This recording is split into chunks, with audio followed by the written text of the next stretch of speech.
자, 주소 지정 방식에 대해서 짧고 굵게 설명을 좀 하겠습니다.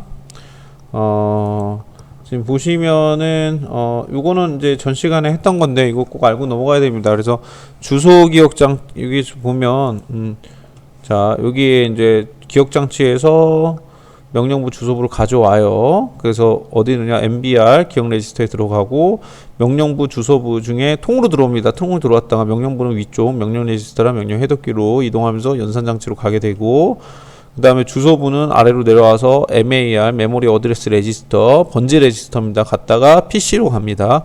자, PC는 매우 중요하다고 그랬어요. 다음번에 실행할 데이터가 아니고 다음번에 실행할 데이터가 있는 주소값. 그러니까 예를 들어서 다음번에 실행할 값이 50이다 그러면은 여기 100번지가 들어가 있다라는 얘기예요.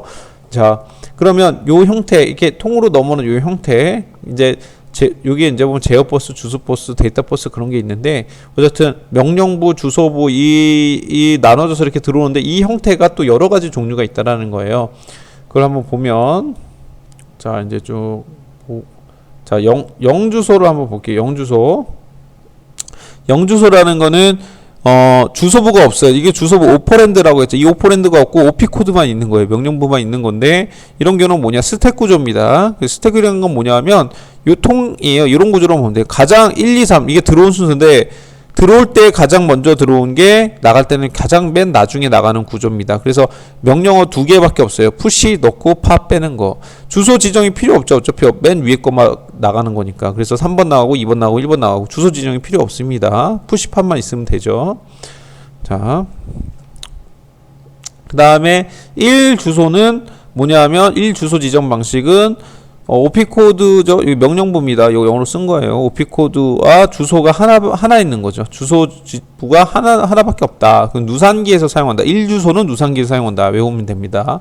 2주소는 당연히 오퍼랜드가 2개가 있는 거죠. 2개가 있는데 얘 특징은 뭐냐면, 카피나 뭐 애들 갈 때 오퍼랜드 첫 번째 거에 덮어 씌워지는 구조로 사용이 돼요. 그래서 범위원에서 사용하는데 사용 후에 이렇게 돼서 오퍼랜드 1의 값이 지워진다는 그런 특징이 있습니다.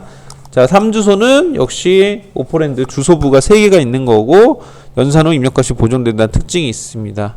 자, 그 다음에 접근 방식에 따른 분류로 또 나눌 수가 있는데, 자, 이거 한번 쭉 읽어보세요. 네, 먼저 한번 볼게요. 자, 보면 인프라 0주소 방식은 스택입니다. 아무튼 0주소, 주소부가 없다 그러면 스택이라고 생각하면 되고요. 즉시 주소 방식이랬어요. 즉시 주소 방식이 뭐냐면 명령부 뒤에 원래 주소부가 와야 되는데 실제 데이터가 있는 거예요. 주소가 아닌 실제 데이터가 들어있는 요 경우는 즉시 주소 방식이라고 합니다. 그 다음에 직접 주소 방식은 명령부랑 주소가 있는데 200번지다 그럼 200번지 싹 찾아가 보면 실제 데이터가 있는 게 직접 주소 지정 방식이고요.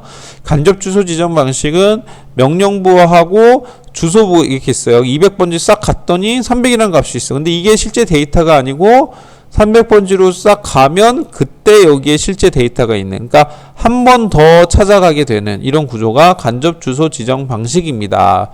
자, 명령부 주소부가 있는데 주소부 200번지 갔는데 200번지 안에 또 다른 주소값이 있고 글로 찾아가면 비로소 데이터가 있는 이런 형태를 얘기하는 겁니다.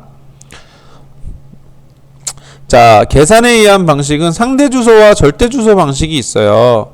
자, 아이고 넘어갔으니까 다시 가겠습니다.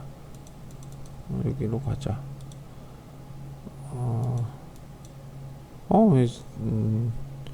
이게 뭡니까? 이게 무슨 일이죠? 예, 다시 실행을 시킬게요. 조금만 기다려 주세요.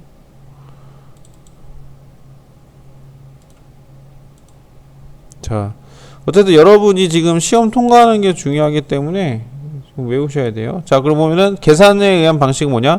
상대 주소와 절대 주소가 있어요. 상대 주소는 어떤 명령 주소가 있으면 변이값이에요. 만약에 100이다. 여기 200이다. 그럼 300을 가르친다. 그럼 변이값은 차이값이죠. 100이죠. 그래서 이 차이값을 어떤 기준이 되는 주소값이 있고 차이값을 주는 이런 형태가 상대 주소고요. 절대 주소는 실제 주소값이죠. 300이면 자, 이렇게 되는 거예요. 상대 주소를 얘를 표현하는데 상대 주소가 200번지 시작된다. 그러면 상대 주소로 하면 100 이렇게 하면은 거기서 출발 전부터 100을 간 위치에 300에 있는 요런 형태로 표현하는 게 상대 주소. 절대 주소라면은 기준이 없고 그냥 300 주소잖아요. 그럼 300 이렇게 찍어버리는, 실제 주소값을 찍어버리는 이런 형태가 절대 주소 방식입니다. 자, 그래서 이거 외에 베이스 레지스터 방식, 인덱스 레지스터 방식이 있는데 요거는 그냥 여러분들이 잘 알아서 문제 풀면서 찍으면 됩니다. 자세한 설명은 나중에 선생님이 시간 잡아서 설명을 다시 드리겠습니다. 야, 요 부분이 굉장히 시험에 많이 나오는 부분이니까 요거 각각의 특징에 대해서 여러분 여러 번 보고 꼭 숙지하셔야 됩니다. 요거 굉장히 많이 나옵니다.